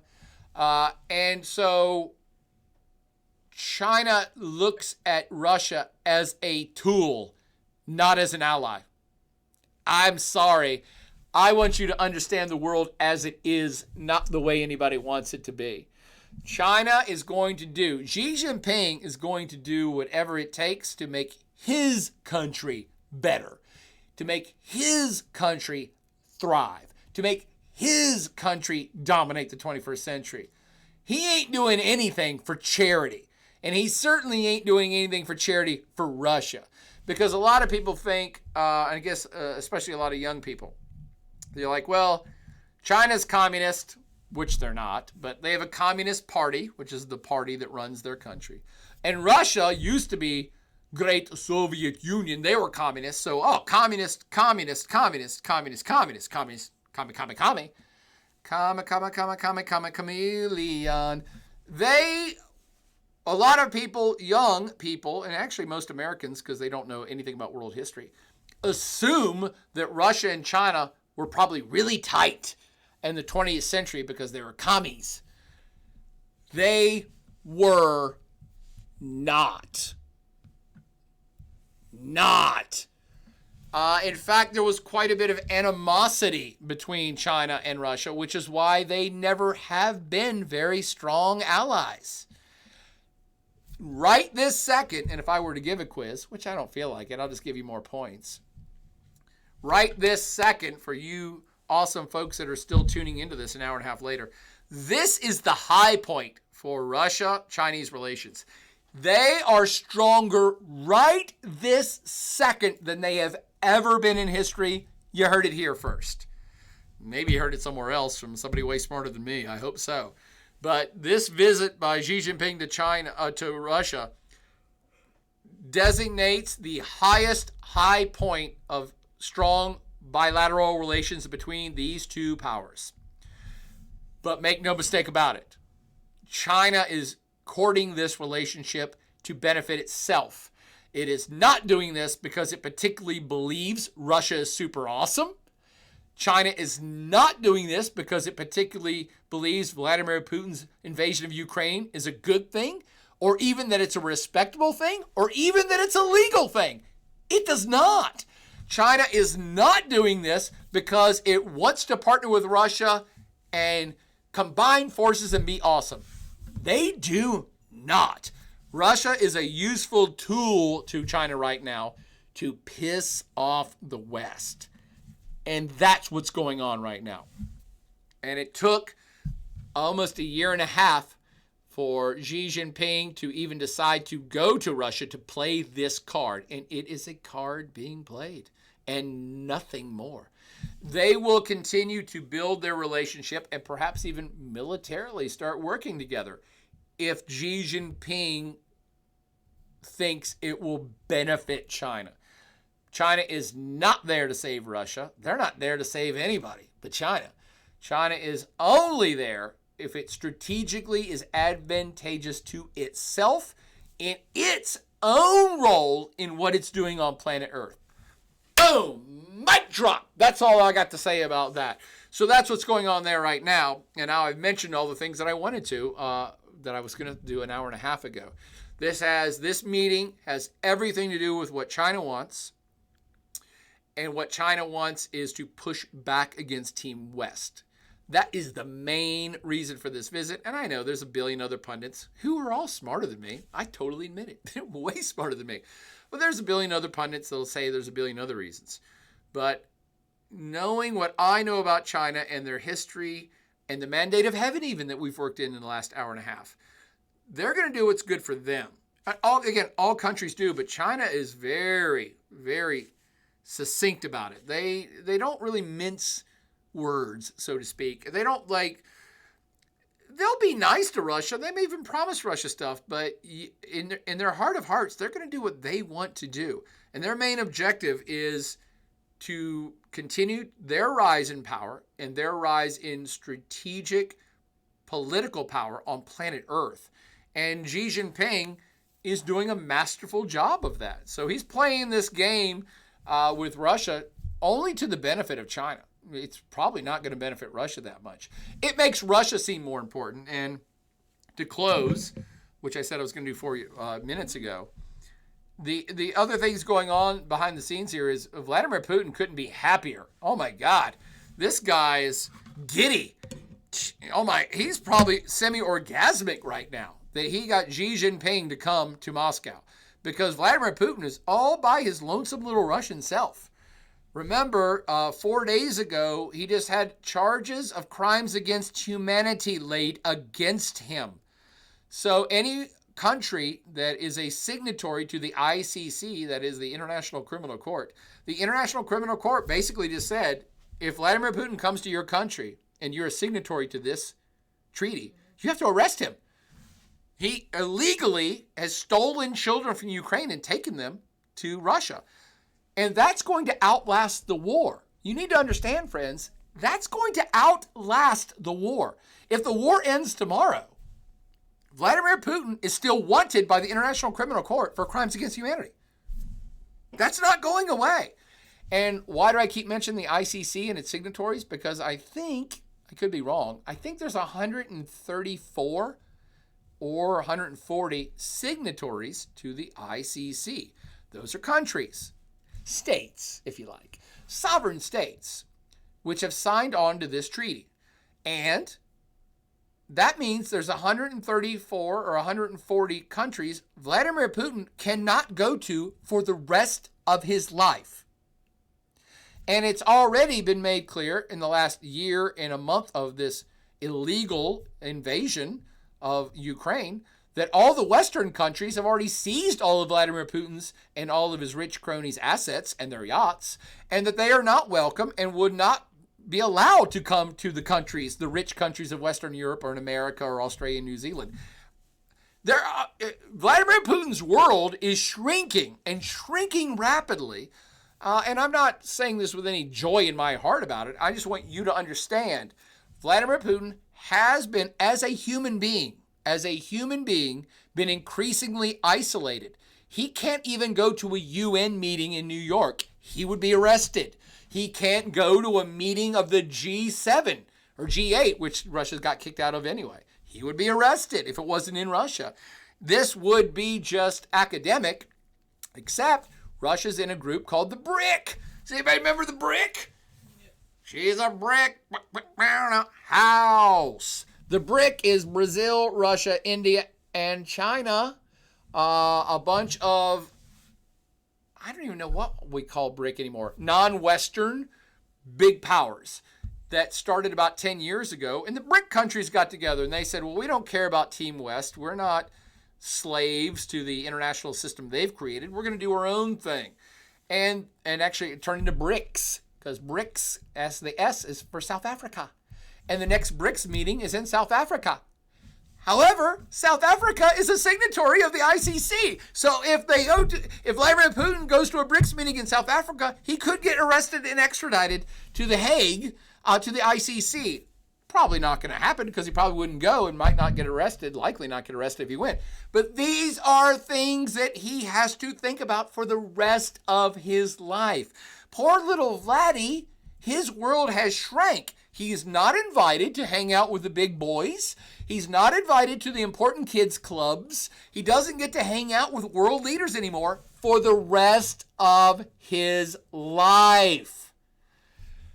Except Xi Jinping! Because Xi Jinping, that's why it's so critical that Xi Jinping is there right now. Xi Jinping has got Putin's back. He's got his back. He's like, look, the rest of the world leaders will never meet with you again. Well, except Kim Jong-un, because Kim Jong-un will meet with anybody too. Because he doesn't get invited to any meetings.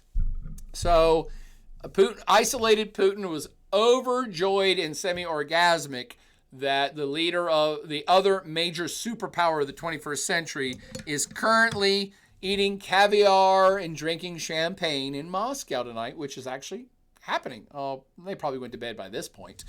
But that's a big deal for Putin. It makes him feel proud again. He's still a world leader of some consequence, without just going and killing people in another country. So this is a big deal for Putin, his last kind of ally. And Xi Jinping came to town this morning and said, we're bestest buddies. We're bestest buddies and friends. And from one dictator to another, you're doing okay, buddy. Again, I don't think Xi Jinping personally really believes that, but he's doing it for other objectives that make sense for China in this current era.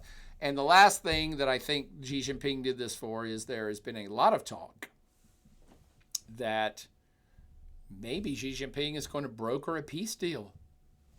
Wow. Let me put my matching glasses on for that. Xi Jinping's going to broker a peace deal? A Chinese president is going to broker a peace deal between countries? That's ridiculous. That's outlandish. That's unheard of. That's never happened. Except it just happened last week, friends. Or was it the week before? Go Google Xi Jinping brokers deal between Saudi Arabia and Iran to restore diplomatic relations between the two. That was Xi Jinping of China that did that, fools. It wasn't the U.S. president. It wasn't the president of the EU. That was Xi Jinping of China. That is significant. He's a player. He already has all the power in his country, but he wants more power on the international stage, and he's going to get it. If he can talk Vladimir Putin into standing down, perhaps claiming the territory that Russia already now has in its possession in eastern Ukraine, and can broker a peace deal, you heard it here first, friends. Xi Jinping will win the Nobel Peace Prize this year. And I gotta think he's a savvy Chinese dude. I gotta think he's got that on his mind.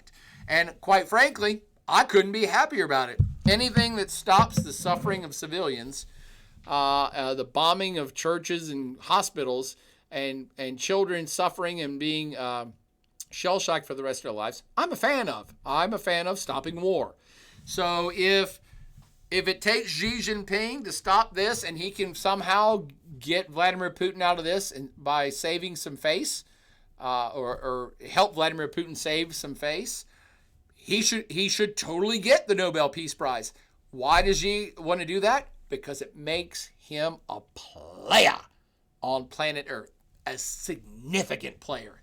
And I like that. If he could pull that off, and CCP, secret agent spies who are listening, if Xi could pull that off, he's got a new fan. He'll have a new fan if he could pull that off, and he should get the Nobel Peace Prize. And that's another incentive of why he might be doing this right now.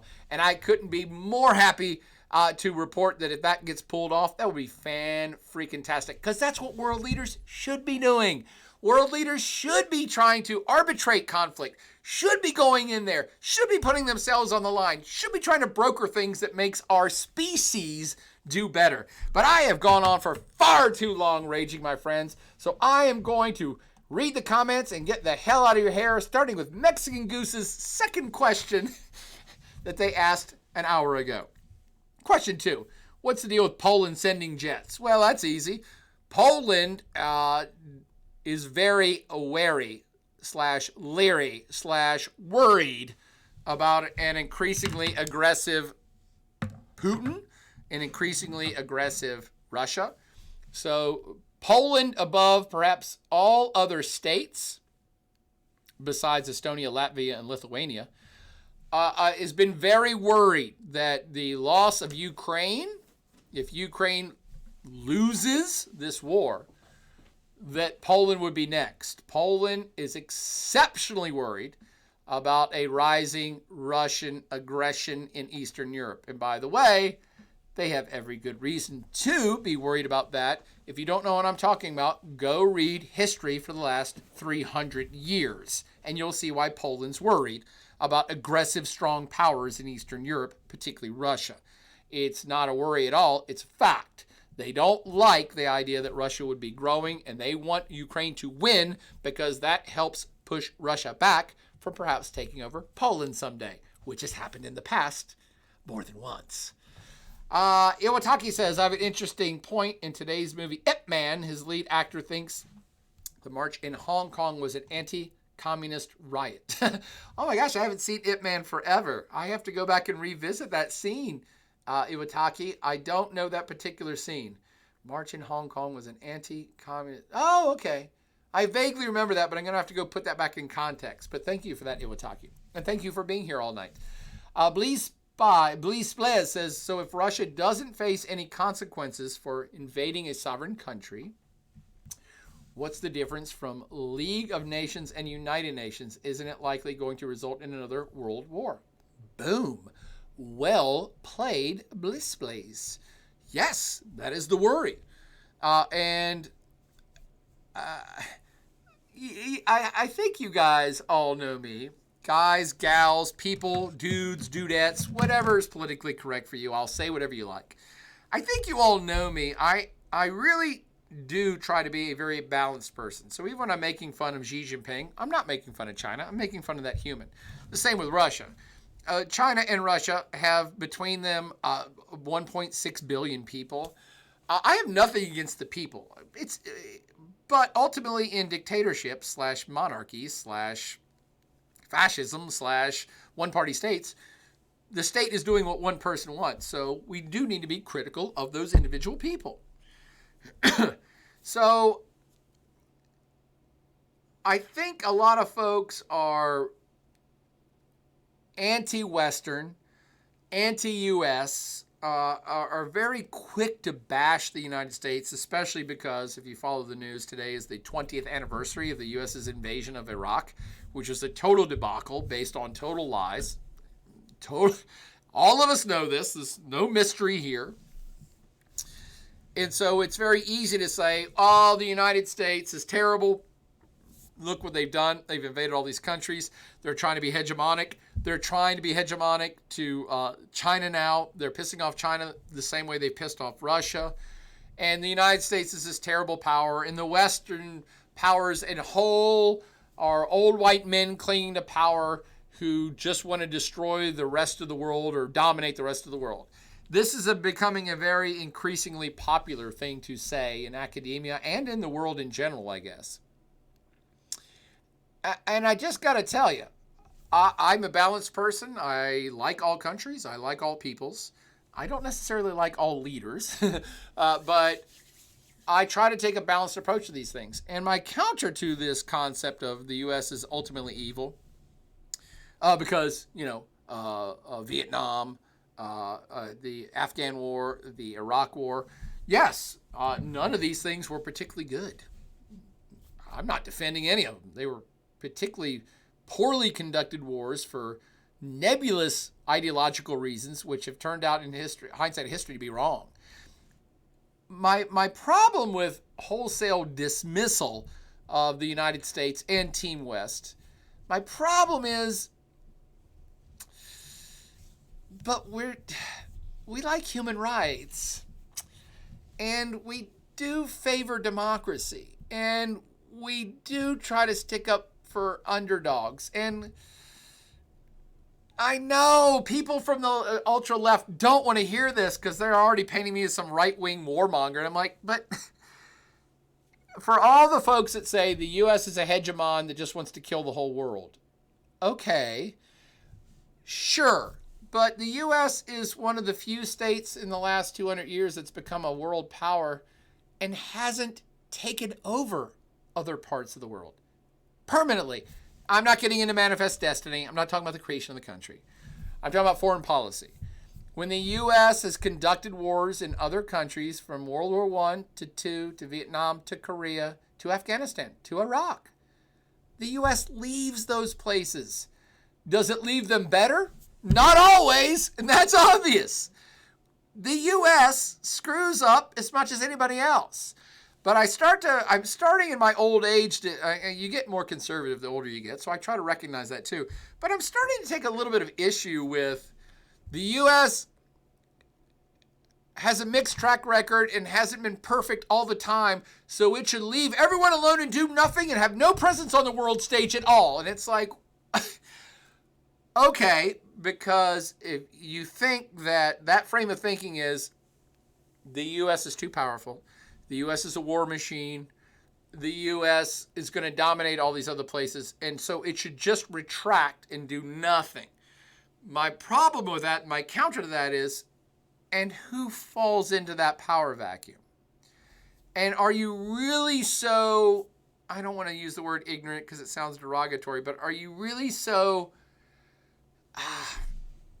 I don't know, dreamy that you think if the U.S. packs up all its guns and goes home, pulls all of its U.S. bases from around planet Earth, and says, by the way, the new U.S. foreign policy is we will not get involved in anything anywhere on planet Earth for any reason ever.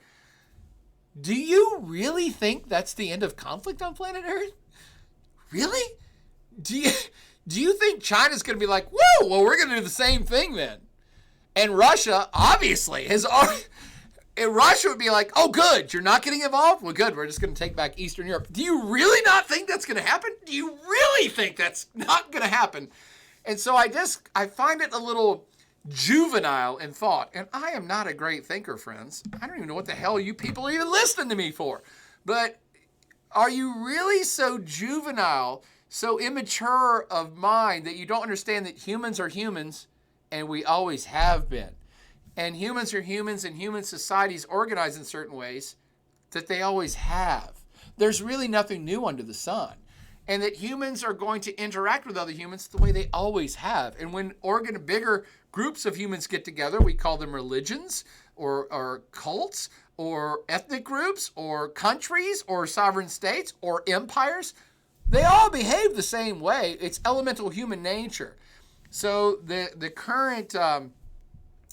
U.S. bashing / Team West bashing of they're old white people and they're all horrible and everything they've done is horrible and they should all go home so the world can be at peace. Wow.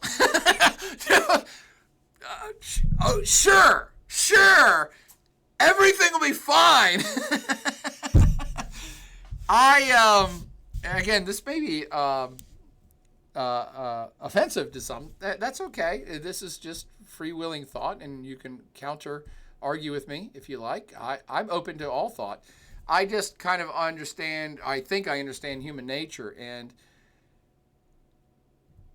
it's easy to be dismissive of Team West or the United States specifically because it is a very powerful state, and it has made tons of mistakes. Phew, tons of mistakes. It's almost mind-boggling how the United States has made so many of the same mistakes.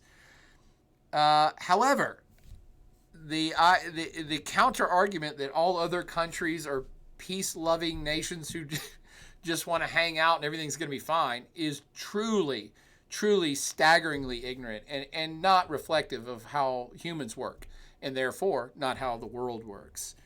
And I, again, am not a rah-rah, the U.S. is the greatest type of person cheerleader. It's not me.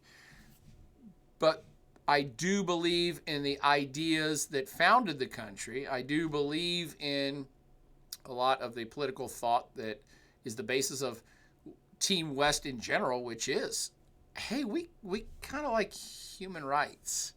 We think people are implicitly born with rights. We believe people should have a voice in their government. It's called democracy. Is it executed everywhere exactly awesome? No, not even here. But we believe in the idea. We strive for it. We think it's worth fighting for. And so those are just a couple of things. We are a country that's based on ideas, not on a religious group or ethnicity. And when the United States and Team West in general gets involved in conflicts internationally, they often screw them up hugely, as we've seen. But then they go home. And that actually is a aberration. That is the exception to the rule of human history, not the norm. When and if China takes over Taiwan, they got that sucker for life. If Russia takes back over Ukraine, they're not going to give that back up. And it will encourage them to take more.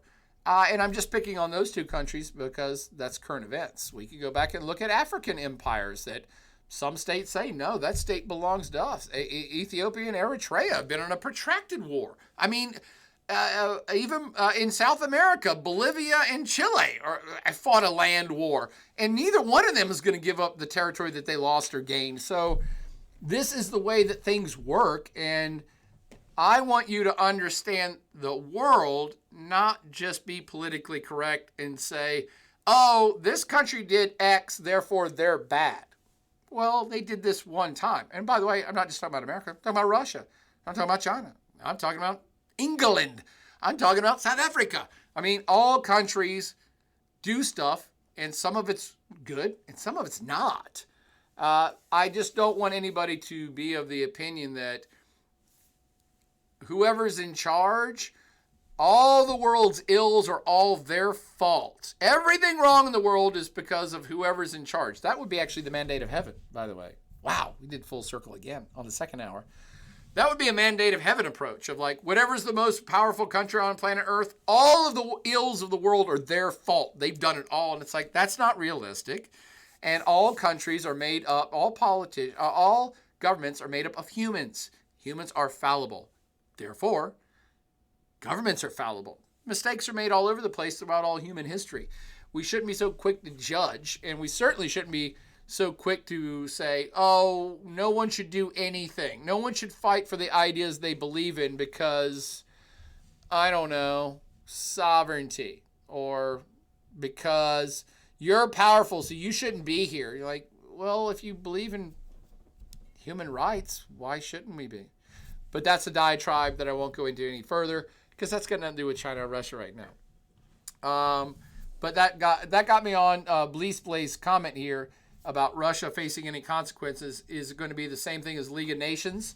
Is the United Nations going to turn into the League of Nations? For those of you that don't know your history, the League of Nations was started after World War I. It was started for the same reasons as the United Nations, which is, hey, we just had a big destructive war that was horrible for all humans. Why don't we have a group of people that get together and represent all the countries and try not to do that again? And because some countries, some powerful countries said, we don't want to follow any rules, The League of Nations got together and said, hey, let's have some rules we all have to follow. And some countries said, we don't want to follow the rules. We don't care. That's why the League of Nations went away and why many of you have never heard of them before. And that's why World War II happened, because enough countries said, we don't care about those rules. So yes, Please Blaze, that's a very good question. If Russia continues to say, we don't care about the rules don't apply anymore, we don't care, will other countries follow? Not yet. China actually likes the rules. The United States and Team West actually like the rules. Most other countries like the rules. Because the rules say, hey, you can't just willy-nilly go invade another country and kill people. You got to keep it in-house. All the countries are set. The borders are set. Stay where you're at, or at least respect everybody else's borders. And Russia right now is the only one that says, we don't care about that. North Korea, a little bit too. There's some baggage there with the Korean Peninsula. But most countries still say, no, it's better if we all follow these general rules to prevent World War III, which of course will involve nuclear weapons, which means we'll all die, all of us. So most countries are still on board for the rules. I don't see the current United Nations fading quite as quickly as the League of Nations did. And even if it were to do that, Blaze, you now have a solid structure of this thing that I keep calling Team West that will continue to follow those rules. So I think about these things a lot on the global stage. And if China, and it really is all about China, if China decides to go the way of Russia, and if China says, you know what, we don't care. We're powerful. We've got nukes. We've got the biggest military on planet Earth. We don't care. We're going to go take Taiwan. Hell, maybe we'll go take Japan. We don't care. If China goes that route, that's a game changer for the United Nations. And even if that were to happen, if China joins Russia and says, we don't care about anything, might makes right. Which, by the way, I don't think is going to happen. But let's say they do. Even if China goes the way of Russia and throws out the whole world international legal system, you still have something called what I keep calling Team West left. And that is all the Western allies, which is all of Europe, all of the EU, which include the EU/NATO/US and Canada, probably even Mexico, probably a lot of South American states, Australia, New Zealand, Japan, South Korea, South Africa, probably a lot of states of Africa, maybe India. India is always a wild card, but they're a democracy. You have enough other countries that will probably still say, we still like the rules too. So even if, worst case scenario, China decides to go rogue like Russia and North Korea, even in that crazy scenario, you still probably will have, I'll call it 80% of the countries currently in the United Nations that will say, no, we're still in. We're still in. And likely, if China were to go rogue, a lot of those other countries in the United Nations right now would probably want to solidify up their relationship with Team West, because people like rules, countries like rules. And if we say, hey, everybody could get into NATO, which means if anybody attacks any country who joins this club, all the countries will go kill them. That becomes quite powerful. I mean, the ultimate end game that will help save our species is that we have a worldwide NATO, that literally every single country is in a club that says if anybody attacks anybody, all the rest of us will come kick your ass. That's the penultimate NATO. That would be the end of conflict on planet Earth, but we're not there yet. And I don't think, by the way, that the radical scenario where that China goes rogue like Russia and North Korea, I don't believe that's going to happen either. It affects the world economy, and it affects Chinese power politically. If they go rogue, then they become like Vladimir Putin. Xi Jinping will not get invited to any global meetings like Vladimir Putin will never get invited to meetings ever again. Think about how sad Vladimir Putin's life is now.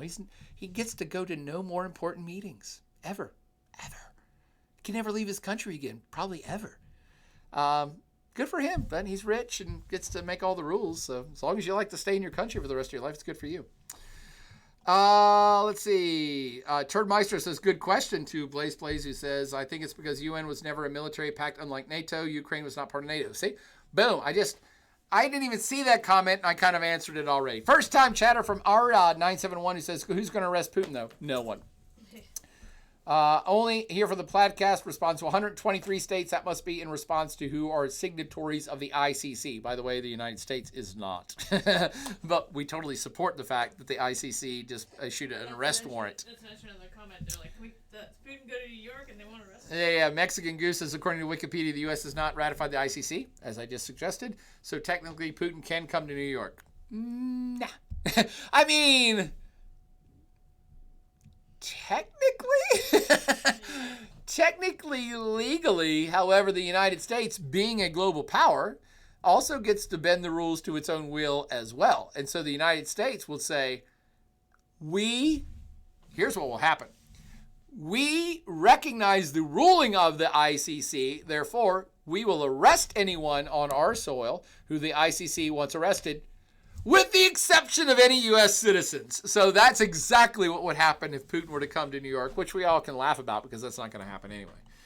Iwataki says they're listening. Toys R Us Kids says China likes mega money. There you go. That's another reason why China does not want to disrupt the global system, because they make money off of it. Russia is increasingly not making money off of it, which is why they're probably going to go rogue for as long as Putin is alive. Only here for the podcast says apparently the 123 were ratified, and then 139 were signatories, but several, like the U.S., signed and then later declined. No intention of ratification, affecting them making the signing null. There you go. Thank you, Only here for the podcast. And thank you all for suffering through a second hour. A second hour? Really? Really? Really? Okay, you only have 1 minute for this. Literally, it's 10:02. If anybody is in my class right this second and you have literally sat here for the second full hour of this, email me right this second. You have 60 seconds. And you have to, the key word for the second hour is... We're going to raid somebody too. Oh, yeah, we want to raid somebody. The key word for the second hour is League of Nations. League of Nations. However, in order for me to give you even more credit, you have to have been here for both hours.